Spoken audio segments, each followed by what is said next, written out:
जय जगन्नाथ जय जगन्नाथ जय जगन्नाथ। बुद्धं शरणं गच्छामि, धर्मं शरणं गच्छामि, संघं शरणं गच्छामि। बंधुगण, आजिर प्रसंग विकसित मानववाद भाग 11 रे संतुलित दीर्घ जीवन। जीवन रे संतुलन सबुठारु गुरुत्वपूर्ण प्रसंग अटे। आपण बुद्धिमान हो पारती, जेनियस हो पारती, आपणकर बहुत धन थाई पारे। जदि जीवन रे संतुलन नाही तेबे सबुकिछि जहाँ आपणकर अछि आपणक विरोध रे काम करिवे। आपणकर निजर इंटेलिजेंस, निजर धन दौलत, आपणकर संपर्क सबुकिछि आपणकर विरोध करने आरंभ करदेवे। जदि आपण बैलेंस्ड हेले तेबे सबुकिछि मिसी आपणकर सबुठारु गोटे भल रूप को प्रदर्शन करिवे। बा एमिति करि पारंती आपण जेउथिरे हाथ देवे सुना फळिजिवो। प्राय 20-30 वर्ष तलर कथा। भारतर जड़े प्रतिष्ठित धर्मगुरु शिष्यंकर अनुरोध रक्षा करी अमेरिका जाइथिले। शिष्य माने तांकु नहीं गोटे बड़ होटेल रे रखिले। होटेल रे लेखा थिला TGIF अर्थात thanks God it is Friday. एपरी काहींकीर उत्तर थिला अमेरिका लोक फ्राइडे आफ्टरनून को चाहि रही थांती। सप्ताहर 5 दिन काम कला परे फ्राइडे आफ्टरनून रु काम बंद। सैटरडे और संडे रे पार्टी मस्ती। ता अर्थ सेमाने सते जेमिति वीकेंड पाई ही बंचिछंती। तेणु जड़े सारा सप्ताह कष्ट पाई पाई वीकेंड रे बंची उठिबा एक अति दयनीय जीवन शैली नुहे कि? सारा सप्ताह कहीं उपभोग करि हेबनी? गुरुंकर शिष्य को अलटा प्रश्न थिला। गुरु बुझाइले, देख ए 5 दिन कष्ट 2 दिन आराम, एपरी भिन्न भावना रख नहीं। जदि 5 दिन मृत प्राय जीवन शैली रे बंचुछ तेबे से भली काम करुछ कहीं? से भली काम त्याग कर। जो मुहूर्तरु आमे जन्म नेउछु सेबेठारु मृत्यु पर्यंत आमे काम ही तो करुछु। खाली काम आउ काम, सही काम ही तो आम जीवन। जीवन ठारू काम अलगा हला किपरि? प्रत्येक काम रे जीवन निहित। तेणु काम को मृत्यु भावी बा कष्ट भावी कर नहीं। सेथिरे दुख ही दुख पाई चलिथिबो सारा जीवन। आपणक जीवन आपणको भारी कष्ट मन होछि कि? जदि हाँ तेबे बुझिबाकू चेष्टा करंतु किपरि सबु मस्तिष्क एका साइजर खपुरी भितर रही। तेणु मोटामोटी सबु मनिषर मस्तिष्क टिश्यूर परिमाण समान अटे। केवल जो माने भिन्नक्षम बा जन्मजात मस्तिष्क विकृति सेमानंकु बाद देले समस्तक मस्तिष्क रे काम सही टिश्यू माने ही बहन करथांती। किंतु एपरी काहींकी हुए जे जनक मस्तिष्क असाधारण भाव में काम करुवा स्थले अन्य जनक मस्तिष्क जंत्रणा, दुख, विषाद, चापग्रस्त एवं परेशानी रे भरी उठुथाए। तांको प्रभाव रे सारा परिवेश उत्तेजनामय हो जाए। निजे जंत्रणा रही अन्य को जंत्रणा रे भरी दिए। एभली विकृत मानसिक स्थिति केही भी चाहि नथांती। तेणु यह एक उच्चतर बुद्धिमतार प्रश्न कि असाधारण मस्तिष्क को प्राप्त करने केउ बाह्य शक्तिर जादुकरी प्रभाव कि ना एक निज भितरे आवश्यक होथुवा संतुलन को बजाई रखी सुंदर एक जीवन को उपभोग करिवार कला कि? गोटे तिर्जक मस्तिष्क वाला व्यक्ति बाहर को जेते स्मार्ट देखा जाउथिले मध्य भितरटा ताहार मलिया एवं से व्यक्ति जीवन को ठीक भाव में उपभोग करि पारेना। तेबे सर्वाग्रे मस्तिष्कर संतुलन जरूरी। जीवनर सबु स्तर रे संतुलन जरूरी। नहले आम निज शरीर, आम निज मस्तिष्क आम विरुद्ध रे काम करने आरंभ करदेव। वास्तव दुनिया को सामना न करी शरीर मस्तिष्क विश्राम नेबा बहान रे मद, निशा एवं विभिन्न प्रकार निशाद्रव्यर सहारा नेब। आजिर विश्व रे लोक माने एपरी एक फासरे पड़ी भाबुछंती निज शरीर मस्तिष्क को किछि समय पाई निस्तार देदेवे। मस्तिष्क शून्य होई रहिबार यह एक प्रचेष्टा। किछि समयर बेहोश परे जो स्थिति को सैया। लक्ष लक्ष वर्षर विवर्तनर धारारे मनिषर कौन एपरी भविष्यत को आमे आशा करिबा? मनिष भितरे एपरी कौन जादूगरी परिवर्तन होईगला जे ता शरीर मन पालटी गला एक दुख दुर्गति के उत्पादक केंद्र, मिजेरी मैन्युफैक्चरिंग मेसीन? एहीपरी दशार अनेक कारण अछि। ता मध्यरु सबुठारु गुरुत्वपूर्ण कारण होछि लैक ऑफ बैलेंस बा संतुलनर अभाव। ମନୁଷ୍ୟ ଶରୀର ତାର ମସ୍ତିଷ୍କର ଏ ଯେଉଁ ବ୍ୟବସ୍ଥା, ଯେଉଁଟାକି ଏ ପୃଥିବୀ ପୃଷ୍ଠରେ ଆବିର୍ଭାବ ହୋଇଥିବା ସବୁଠାରୁ ଜଟିଳ ଯନ୍ତ୍ର, ଯଦି ଏହାକୁ ବା ମସ୍ତିଷ୍କ ଓ ଶରୀରକୁ ଆମେ ଯଥେଷ୍ଟ ଧ୍ୟାନ ନ ଦେବା ଏବଂ ଏ ମସ୍ତିଷ୍କ ଓ ଶରୀର ଯଦି ଆମ ବିରୁଦ୍ଧରେ କାର୍ଯ୍ୟ କରିବା ଆରମ୍ଭ କରିଦେବେ, ଏ ପୃଥିବୀରେ ବା ଏ ବ୍ରହ୍ମାଣ୍ଡରେ ଏମିତି କେହି ନାହିଁ ଯିଏ ଆପଣଙ୍କୁ ଉଦ୍ଧାର କରିଦେବ। ଆପଣଙ୍କର ଏ ଶରୀରର ବିକଳ୍ପ ଏ ସୃଷ୍ଟିରେ ନାହିଁ। ଏହା ବିବର୍ତ୍ତନର ଏକ ଉଚ୍ଚ ସ୍ତରକୁ ପହଞ୍ଚି ଯାଇଛି ଏବଂ ଏହା ଜଟିଳ ମଧ୍ୟ। ଏହା ଆମେ ସମସ୍ତେ ଭଲ ଭାବେ ବୁଝି ନେବା ଉଚିତ। ତେଣୁ କଥାଟିର ସମଗ୍ରତାଟିକୁ ଜାଣିଲେ ଆମେ ସମସ୍ତେ କିଛି ମାତ୍ରାରେ ସଚେତନ ହେବା ଆମ ଶରୀର ଓ ମସ୍ତିଷ୍କ କିପରି ସନ୍ତୁଳିତ ହୋଇ ରହିବ। ଏମିତି ବି ନୁହଁ କି ଏହା ଏକ ବହୁତ କଠିନ କାମ। ଆମର ଭୁଲ ହେଲା ଆମେ କିଛି ମୂଳ ଜିନିଷ, ମୂଳ ସିଦ୍ଧାନ୍ତରୁ ନିଜକୁ ଦୂରେଇ ଦେଇଛୁ। ଆଜି ସମୟ, ଦୂରତା, ଶିକ୍ଷା, ସହାୟତା କେନ୍ଦ୍ର, ମାର୍ଗଦର୍ଶନ କେନ୍ଦ୍ରର ଅଭାବ ନାହିଁ। ବିଜ୍ଞାନ ଓ ବୈଷୟିକ ବିଦ୍ୟା ସବୁକିଛି ସୁଲଭ କରାଇ ପାରୁଛି। ତେଣୁ ଏ କାମ ପୂର୍ବ ସମୟ ଅପେକ୍ଷା ସହଜିଆ ହୋଇପାରିଛି। ତେଣୁ ଆମେ କରୁଥିବା ଭୁଲ ଜୀବନଶୈଳୀକୁ ସୁଧାରି ନେବା ବୁଦ୍ଧିମାନର କାମ ହେବ। ସବୁ ମାନବିକ ଅଭିଜ୍ଞତା ଆମର ଏ ଶରୀର ଓ ମନରୁ ହିଁ ନିର୍ଗତ ହୋଇଥାଏ। ସମୟ ଓ ପରିବେଶ ଆଧାରରେ ହସ, ଖୁସି, ଦୁଃଖ, ଯନ୍ତ୍ରଣାକୁ ଆମେ ଅନୁଭବ କରୁ। ଏଠାରେ ପରିବେଶ ଭିତର ଏବଂ ବାହାର ଏମିତି ଦୁଇ ପ୍ରକାର ହୋଇପାରେ, ବାହ୍ୟ ଉଦ୍ଦୀପନା ବା ଏକ୍ସଟର୍ନାଲ ଷ୍ଟିମୁଲି ଏବଂ ଭିତର ଉଦ୍ଦୀପନା ଇଣ୍ଟରନାଲ ଷ୍ଟିମୁଲି। କିନ୍ତୁ ବସ୍ତୁତଃ ଏହା ଆମ ଶରୀର ଓ ମନର ଏକ ଯୁଗଳ ପରିପ୍ରକାଶ, ଯାହା ଆମ ଭିତରୁ ହିଁ ବାହାରୁଥାଏ। ଏ ଗୂଢ଼ ତତ୍ତ୍ୱଟିକୁ ଯଦି ଆମେ ବୁଝିପାରୁନୁ, ତେବେ ଆମର ହେବ ସର୍ବନାଶ। ମୋତେ ଖରାପ ବୋଧ ହେଉଛି, ମୋ ଚାରିପଟେ ଥିବା ଲୋକଙ୍କୁ ମୁଁ ଦାୟୀ କରି ଚାଲିବି। ଆଜି ସମାଜରେ 90% ମଣିଷ ଏହିପରି ଭୁଲ ମାନସିକତାର ଶିକାର ହେଉଛନ୍ତି। ଆଉ କିଛି ଲୋକ ଭଗବାନଙ୍କ ଉପରେ ଦୋଷ ଲଦି ଦେବାକୁ ପସନ୍ଦ କରନ୍ତି। ନା, ଏହା ସମ୍ପୂର୍ଣ୍ଣ ଭାବେ ଭୁଲ। ସବୁ ଅନୁଭବ ଆମ ଶରୀର ଓ ମନରୁ ଏଗୁଡ଼ିକ ନିର୍ଗତ ହୋଇଥାଏ।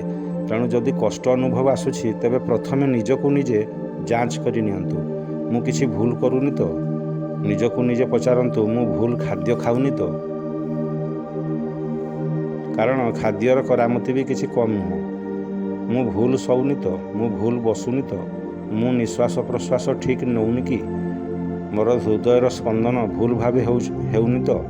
ମୋ ଶରୀର ରସାୟନର ସନ୍ତୁଳନ ବିଗିଡ଼ିନି ତ? ଏସବୁ ବିଚାର ନ କରି ମୁଁ ଯଦି ସବୁକିଛି ଦୋଷ ବାହାର ଦୁନିଆ ଉପରେ ଲଦି ଦେଉଛି, ତେବେ ମୁଁ ସତ୍ୟଠାରୁ ଦୂରେଇ ଯାଉଛି ନିଶ୍ଚୟ। ଏହି ସତ୍ୟକୁ ନିକଟତର କରିବା ପାଇଁ ମଣିଷ ଗୋଟିଏ ସରଳ ପନ୍ଥା ଆପଣାଇଥାଏ, ଯାହାର ନାମ ଯୋଗ।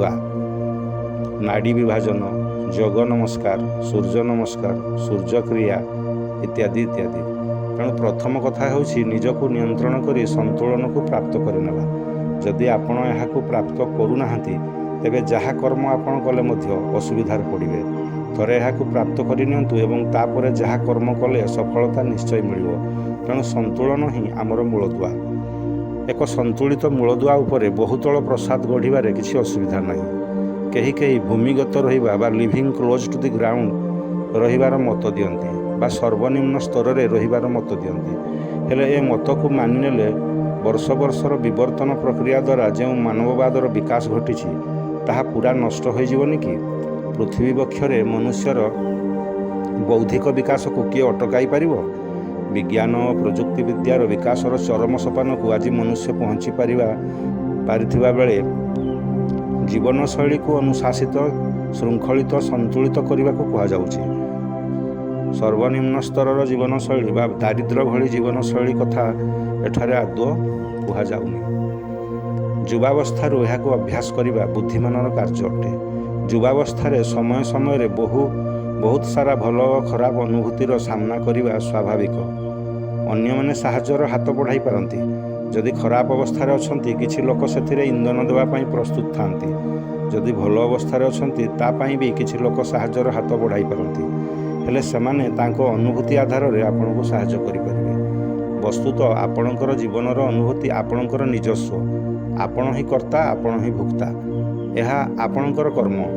ଅନ୍ୟ କେହି ଆପଣଙ୍କ ମାନସିକ ବା ଚେତନା ରାଜ୍ୟକୁ ପ୍ରବେଶ କରି କିଛି ସାହାଯ୍ୟ କରିପାରିବା ଅସମ୍ଭବ ପ୍ରାୟ। କିଛି ଘଟଣା ଘଟିଲା, ଆପଣ ଭଲ ବା ଖରାପ ଅନୁଭୂତି ପାଇଲେ, ତାପରେ ଯଦି ଆପଣ କହିବେ କି ମୁଁ ବୁଝୁଛି ଏହା ମୋର କର୍ମର ଫଳ, ହେଲେ ଅମୁକ ଲୋକମାନେ ମୋ ସହିତ ବହୁତ ଖରାପ ଖେଳିଲେ, ଏହା ତାର ପରିଣତି। ଏପରି ଭାବନା ଆପଣଙ୍କୁ ଆଦୌ ସାହାଯ୍ୟ କରିନପାରେ। ଯାହା ଘଟିଲା, ଯଦି ତାର ଦାୟିତ୍ୱ ଆପଣ ନିଜର କର୍ମକୁ ସମ୍ପୂର୍ଣ୍ଣ ଦେଇଦେବେ, ତାପରେ ତର୍ଜମା କରିବେ ଭୁଲ କେଉଁଠି ରହିଲା ଆପଣଙ୍କ କର୍ମରେ, ତେବେ ଆପଣ ଏକ ସନ୍ତୁଳନ ଆଡ଼କୁ ଅଗ୍ରସର ହେଉଛନ୍ତି ବୋଲି ଭାବିବେ। ଆପଣଙ୍କର ଜୀବନ ଏବଂ ଆପଣଙ୍କର ଜୀବନରେ ଆସୁଥିବା ଭଲ ମନ୍ଦ ଅନୁଭବ ସମ୍ପୂର୍ଣ୍ଣ ଭାବେ ଆପଣଙ୍କର ନିଜସ୍ୱ। ଏ କଥାକୁ କାନିରେ ଗଣ୍ଠି ପକାଇ ରଖନ୍ତୁ। ଏଭଳି ଯଦି ଆପଣ କରିପାରିଲେ, ତେବେ ଆପଣଙ୍କ ଜୀବନରେ ସନ୍ତୁଳନକୁ ପ୍ରାପ୍ତ କରିପାରିବେ। ତାହା ସ୍ୱତଃ ଆପଣଙ୍କ ଭିତରେ ସୃଷ୍ଟି ହୋଇଯିବ। ଆପଣଙ୍କର ଶରୀର, ମନ, ବୁଦ୍ଧି, ବିବେକ ସବୁକିଛି ନିଜକୁ ପଦ୍ମ ପରି ପ୍ରସ୍ଫୁଟିତ କରାଇ ନେବେ। ଏକ ବିକଶିତ ମାନବବାଦ ଗଠନରେ ଆପଣ ଆପଣଙ୍କର ସହଯୋଗର ହାତ ବଢ଼ାଇ ପାରିବେ। ବନ୍ଧୁଗଣ, ଏସବୁ ମୋର ନିଜସ୍ୱ ମତ ନୁହେଁ। ଆମ ଭାରତୀୟ ସାଧୁ ସନ୍ଥ ଗୁରୁମାନଙ୍କର ଜ୍ଞାନଦାନରୁ ସଂଗୃହୀତ ଏ ଜ୍ଞାନ ସବୁ ବେଦ, ଉପନିଷଦ, ପୁରାଣ, ନୀତିଶାସ୍ତ୍ର ଆଧାରିତ। ବନ୍ଧୁଗଣ, ସନ୍ତୁଳିତ ଦୀର୍ଘ ଜୀବନ ପାଇଁ ଏବେ ବୌଦ୍ଧ ଜ୍ଞାନ କ'ଣ କହେ ଆସନ୍ତୁ ଜାଣିବା। ସକାଗକାଇର ଦ୍ୱିତୀୟ ଅଧ୍ୟକ୍ଷ ମିଷ୍ଟର ଜୋସାଇ ଟୋଡା କୁହନ୍ତି, ଶାରୀରିକ, ମାନସିକ ଏବଂ ଆଧ୍ୟାତ୍ମିକ ଭାବେ ଆମେ ବଳଶାଳୀ ହେବା ଜରୁରୀ। ଗୋଟିଏ ଉତ୍କୃଷ୍ଟ ସନ୍ତୁଳିତ ଜୀବନ ଯାହା ସବୁବେଳେ ବିଜୟ ଲାଭ କରିପାରେ। ଜୀବନ ଯୁଦ୍ଧରେ ଜୀବନର ଉପଭୋଗ କେବଳ ବିଜୟ ଦ୍ୱାରା ହିଁ ହୋଇଥାଏ। ଭଲ ସ୍ୱାସ୍ଥ୍ୟ ଏବଂ ଦୀର୍ଘ ଜୀବନ ପ୍ରାପ୍ତ କରିବାରେ ବିଶ୍ୱାସ ବା ଫେଥର କ'ଣ ଭୂମିକା ରହିଛି? ବିଶ୍ୱ ଶାନ୍ତି ମହାଯଜ୍ଞରେ ଭଲ ସ୍ୱାସ୍ଥ୍ୟ, ଦୀର୍ଘ ଜୀବନ ଏବଂ ବିଶ୍ୱାସର ଆବଶ୍ୟକତାକୁ ନେଇ ସକାଗକାଇର ତୃତୀୟ ଅଧ୍ୟକ୍ଷ ଡକ୍ଟର ଦାଇସାକୁ ଇକେଡା ତାଙ୍କର ପୁସ୍ତକ NHR 24ର ବେକନ ବିଷୟଟିରେ କହନ୍ତି, ଏକ ବ୍ୟକ୍ତିଗତ ଦୃଢ଼ ମୂଳଦୁଆର ଆରମ୍ଭ ଆମର ସ୍ୱାସ୍ଥ୍ୟରୁ ହୋଇଥାଏ। ସମାଜର ଜଣେ ସଭ୍ୟ ଏବଂ ବ୍ୟକ୍ତି ହିସାବରେ ଆମର ସବୁଠାରୁ ମୂଲ୍ୟବାନ ସମ୍ପତ୍ତି ହେଉଛି ଆମର ସ୍ୱାସ୍ଥ୍ୟ। ସେଥିପାଇଁ ମୁଁ କହେ କି ଆପଣ ଦୟାକରି ନିଜର ସ୍ୱାସ୍ଥ୍ୟର ଯତ୍ନ ଭଲ ଭାବରେ ନିଅନ୍ତୁ। ନିଜ ସ୍ୱାସ୍ଥ୍ୟର ନିୟମିତ ଯାଞ୍ଚ କରିବା ଏବଂ ଅସୁସ୍ଥତାକୁ ନିବାରଣ କରିବା ପାଇଁ ପଦକ୍ଷେପ ନେବା, ଏସବୁ ବୌଦ୍ଧ ବିଶ୍ୱାସ ଏବଂ ଅଭ୍ୟାସର ଅନ୍ତର୍ଗତ।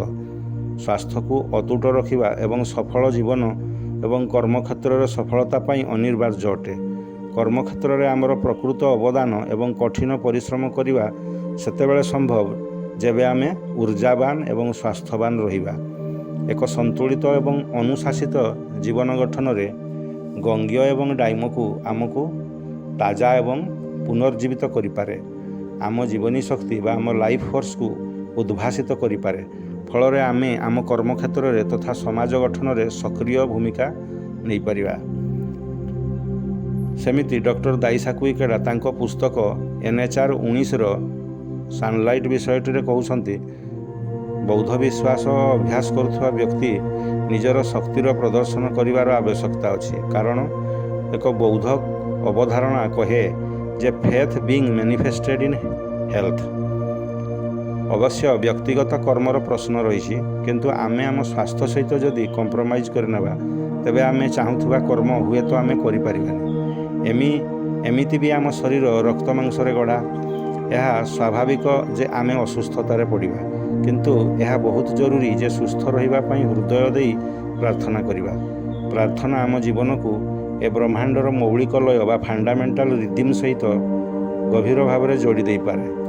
ଏଭଳି ପ୍ରାର୍ଥନା ଏବଂ ଏକ ସନ୍ତୁଳିତ ଜୀବନଶୈଳୀ ଯଦି ଆମର ନାହିଁ, ତେବେ ଆମେ ପ୍ରକୃତ ବୌଦ୍ଧ ଜ୍ଞାନ ଅନୁସାରେ ପରିଚାଳିତ ହେଉନାହୁଁ ବୋଲି ନିଶ୍ଚିତ ହୋଇଯିବା।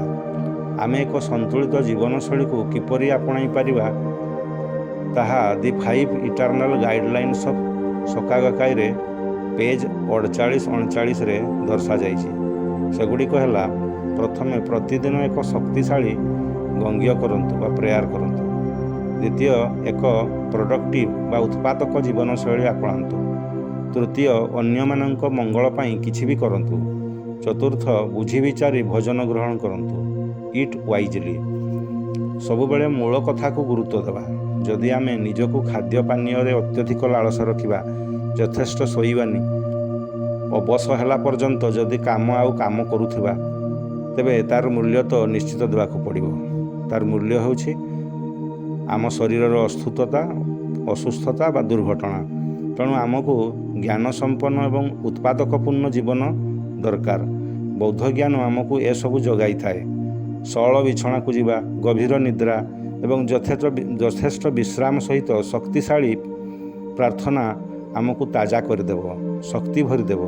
ତେବେ ଯାଇ ଆମେ ବ୍ୟକ୍ତିଗତ ଏବଂ ସାମାଜିକ ଜୀବନକୁ ସଫଳ, ଖୁସି ଓ ଶାନ୍ତି ପ୍ରଦାନ କରିବାର ଯୋଗ୍ୟତା ଅର୍ଜନ କରିପାରିବା। ବୌଦ୍ଧ ଜ୍ଞାନ କହେ, ଯେଉଁ ବ୍ୟକ୍ତି ନିଜର ଓ ଅନ୍ୟର ଖୁସି ପାଇଁ ହୃଦୟର ସହିତ କର୍ମ କରିଥାଏ ସେ ବ୍ୟକ୍ତି ହିଁ ଶ୍ରେଷ୍ଠ ଏବଂ ଜୀବନ ଯୁଦ୍ଧରେ ତାଙ୍କୁ ହରାଇବା ଅସମ୍ଭବ। ଏଭଳି ମିଶନ ବା ଉଦ୍ଦେଶ୍ୟ ପାଇଁ ଯଦି ଆପଣ ପ୍ରତିବଦ୍ଧ ହେଲେ ତେବେ ବିଜୟର ଅସରନ୍ତି ଦ୍ୱାର ଆପଣଙ୍କ ପାଇଁ ଉନ୍ମୁକ୍ତ ହୋଇଯିବ। ସୁଗୁଣର ପ୍ରଶଂସା ବା ଆପ୍ରିସିଏସନ୍ ଆମ ଜୀବନ ଧାରଣର ମାନକୁ ସମୃଦ୍ଧ କରିଥାଏ। ବୌଦ୍ଧ ଜ୍ଞାନ କହେ, ସମୟ କାଢ଼ି ଏ ପ୍ରକୃତିକୁ, ବଣ ଜଙ୍ଗଲ, ଫୁଲ ଫଳ, ଜୀବନର ଆଶ୍ଚର୍ଯ୍ୟ ଘଟଣା ପ୍ରବାହକୁ ଆପ୍ରିସିଏଟ୍ କରିବାକୁ ଭୁଲନ୍ତୁ ନାହିଁ। ଏହା ଆପଣଙ୍କ ଆତ୍ମାକୁ ଶାନ୍ତି ପ୍ରଦାନ କରିବ। ସମୟ କାଢ଼ି ମଧୁର ସଙ୍ଗୀତ ଶୁଣନ୍ତୁ, ଭଲ ସାହିତ୍ୟ ପଢ଼ନ୍ତୁ, କବିତା ଲେଖନ୍ତୁ। ଏସବୁ ଆମ ହୃଦୟକୁ ବିକଶିତ କରିବ, ବ୍ୟସ୍ତତା ଭିତରେ ହୃଦୟକୁ ଶାନ୍ତ କରିବା ଶିଖାଇବ। ହୃଦୟ ଆମର ପୁରୁଣା ଟାଣ ରବର ଭଳି ନ ହେଉ। ନମନୀୟ ହୃଦୟରୁ ପ୍ରେମ, କରୁଣା, ଜ୍ଞାନ, ସାହସ ଭଳି ସଦ୍ଗୁଣ ପ୍ରସ୍ଫୁଟିତ ହୋଇପାରିବ। ବ୍ୟସ୍ତବହୁଳ ଜୀବନରେ ଶାନ୍ତ ରହିବାର କଳାକୁ ବିକଶିତ କରନ୍ତୁ। ତେବେ ହିଁ ନିରନ୍ତର ଊର୍ଜା ଏବଂ ସାହସିକ ପଦକ୍ଷେପ ମାର୍ଗରେ ଅଗ୍ରସର ହେବା ସମ୍ଭବ ହେବ। ବୁଦ୍ଧଙ୍କ ବାଣୀ ଅନୁସାରେ ଜୀବନର 4ଟି ସତ୍ୟ ଯଥା ଜନ୍ମ ବା ବାର୍ଥ, ବୟସ, ଏଜିଂ, ଅସୁସ୍ଥତା, ସିକନେସ୍ ଏବଂ ମୃତ୍ୟୁ ବା ଡେଥକୁ ଖୁସିରେ ସାମ୍ନା କରିବା ସମ୍ଭବ ହେବ। ବନ୍ଧୁଗଣ, ଆପଣମାନେ ବିକଶିତ ମାନବବାଦ ଭାଗ 11ରେ ସନ୍ତୁଳିତ ଜୀବନ ଦୀର୍ଘ ଜୀବନ ପ୍ରସଙ୍ଗଟିକୁ ସମ୍ପୂର୍ଣ୍ଣ ଶୁଣିଥିବାରୁ ଧନ୍ୟବାଦ। ଜୟ ଜଗନ୍ନାଥ। ବୁଦ୍ଧଂ ଶରଣଂ ଗଚ୍ଛାମି, ଧର୍ମଂ ଶରଣଂ ଗଚ୍ଛାମି, ସଂଘଂ ଶରଣଂ ଗଚ୍ଛାମି।